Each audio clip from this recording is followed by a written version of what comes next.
नमस्कार। हमारे study 24 class में आपका बहुत बहुत स्वागत है। अभी तक हमारे इस चैनल को सब्सक्राइब नहीं किए तो कृपया से सब्सक्राइब कर दीजिएगा तथा उसके बगल में एक बेल का आइकन होगा, उसे भी प्रेस कर दीजिएगा ताकि मेरे आने वाले हर वीडियो का नोटिफिकेशन आपको मिलता रहे। तो चलिए शुरू करते हैं आज की प्रश्न। आज का प्रश्न संविधान से संबंधित प्रश्नों को देखेंगे जो आपके कॉम्पिटिटिव एग्जाम के दृष्टिकोण से बहुत ही महत्वपूर्ण है। अगर आप किसी भी कॉम्पिटिटिव एग्जामों की तैयारी करते हैं तो यह वीडियो आपके लिए बहुत महत्वपूर्ण है, तो मेरे इस वीडियो को अंत तक जरूर देखिएगा। तो चलिए शुरू करते हैं आज का प्रश्न है भारत के संविधान का कौन सा अनुच्छेद यह कहता है कि सभी सार्वजनिक जगहों सभी नागरिकों के लिए है, सभी सार्वजनिक जगह सभी नागरिकों के लिए है। तो इस प्रश्न का हो जाएगा ऑप्शन नंबर ए हो जाएगा अनुच्छेद 15 के 2। 15 के 2 के अनुसार सभी सार्वजनिक जगह आम नागरिकों के लिए है। आदि ऑप्शन नंबर जो सी है ये अस्पृश्यता का अंत करता है। क्या करता है? अस्पृश्यता का अंत करता है। इसलिए इस प्रश्न का आंसर हो जाएगा ऑप्शन नंबर ए हो जाएगा अनुच्छेद 12 के 15 के 2।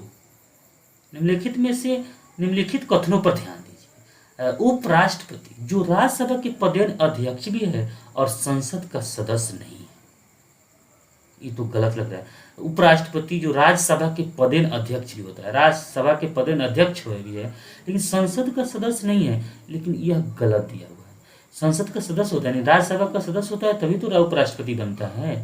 उपराष्ट्रपति जो राज्यसभा के पदेन अध्यक्ष भी है और वह वोट देने का अधिकार नहीं है। इस कथन में कौन सा सत्य है? वोट देने का अधिकार नहीं है। इसमें इस प्रश्न का आंसर हो जाएगा ऑप्शन नंबर सी 1 और 2। 1 और 2 दोनों कथन क्या है? उपराष्ट्रपति पदेन सभापति होता है और संसद का सदस्य नहीं होता है। इस प्रश्न का आंसर हो जाएगा ऑप्शन नंबर सी 1 और 2 दोनों सही। देखिए उपराष्ट्रपति राज्यसभा के पदेन अध्यक्ष भी है लेकिन संसद का सदस्य नहीं होता है। ठीक है, उपराष्ट्रपति राज्यसभा के पदेन अध्यक्ष होता है लेकिन वह वोट देने का अधिकार उनको नहीं होता है। इसलिए इस प्रश्न का आंसर हो जाएगा ऑप्शन नंबर सी। नेक्स्ट प्रश्न देखेंगे। नेक्स्ट प्रश्न है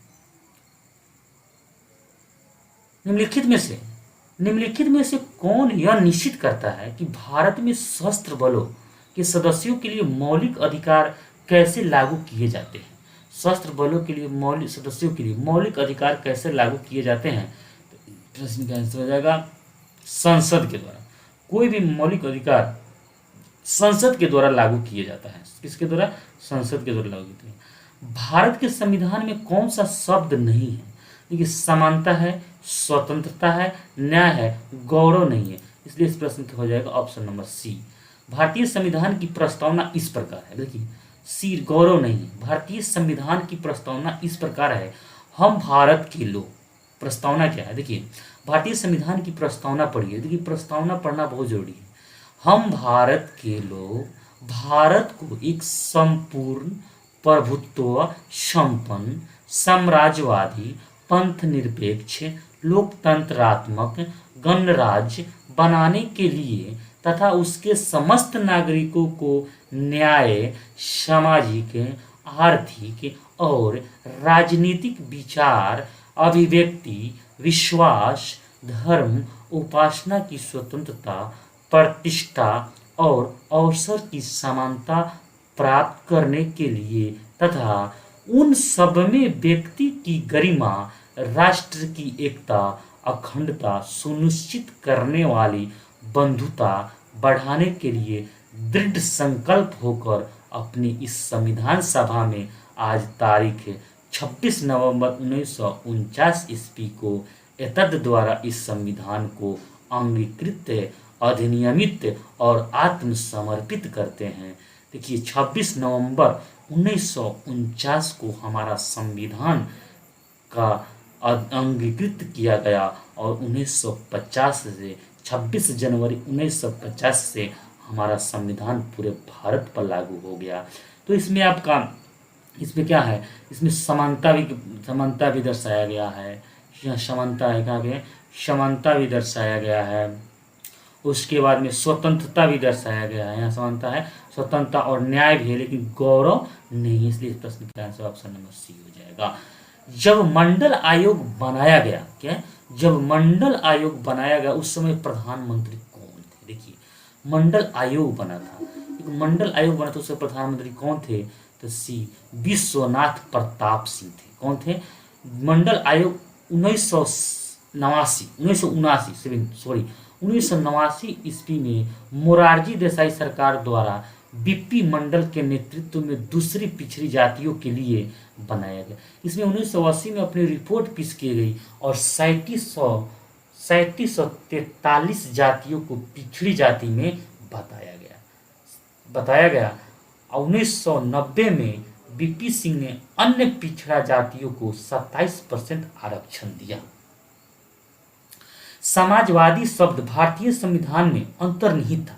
इसे अस्पष्ट कौन से संविधान संशोधन के बाद बनाया गया था?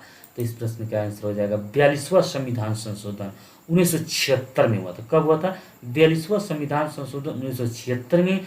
संविधान संशोधन के बाद 3 शब्द जोड़ा गया, अखंडता, समाजवादी और धर्मनिरपेक्ष जोड़े गए। 3 शब्द जोड़े गए। असम, नागालैंड, गोवा और मिजोरम की स्थापना का सही कालक्रम क्या है? देखिए, असम, नागालैंड, गोवा और मिजोरम का स्थापना का सही कालक्रम देख लेते हैं। तो सबसे पहले असम, उसके बाद नागालैंड बना, उसके बाद मिजोरम, तो गोवा बना। इसलिए इस प्रश्न का आंसर हो जाएगा option number B, Assam, Nagaland, Mizoram, तब गोवा। भारतीय संविधान का 6 कहाँ लागू नहीं है? भारतीय संविधान का भाग 6 कहाँ लागू नहीं है? तो ये प्रश्न हो जाएगा आपका जम्मू कश्मीर। भारतीय संविधान का भाग 6 जम्मू कश्मीर में लागू नहीं है, लेकिन अब 370 धारा हट गया तो इसका कोई महत्व नहीं है। राज्यपाल को हटाने के लिए राष्ट्रपति को किसकी सलाह की आवश्यकता होती है? तो राज्यपाल को हटाने के राष्ट्रपति को किसी की सलाह की आवश्यकता नहीं होती, क्योंकि वो राष्ट्रपति जब चाहेगा किसी को राज्यपाल को हटा सकता है, जब चाहे उसको रोक सकता है। इसलिए इस प्रश्न का आंसर हो जाएगा आपका बी हो जाएगा, इसमें से कोई नहीं। राज्यपाल राष्ट्रपति के प्रणेत कार्य करता है, इस कारण राष्ट्रपति को हटाना राज्यपाल को हटाने के लिए राष्ट्रपति को किसी की भी सलाह की आवश्यकता नहीं होती है। जो विषय समवर्ती सूची, राज्य सूची और विषय केंद्र सूची में नहीं रहता है, उनका कानून बनाने का अधिकार किससे होता है? संसद के होता है। इसलिए इस प्रश्न का आंसर हो जाएगा ऑप्शन नंबर ए, संसद। अगर यह वीडियो आपको अच्छा लगा है तो इसे लाइक करिए, सब्सक्राइब करिए तथा दोस्तों के साथ शेयर करिए। जय हिंद, जय भारत, जय संविधान।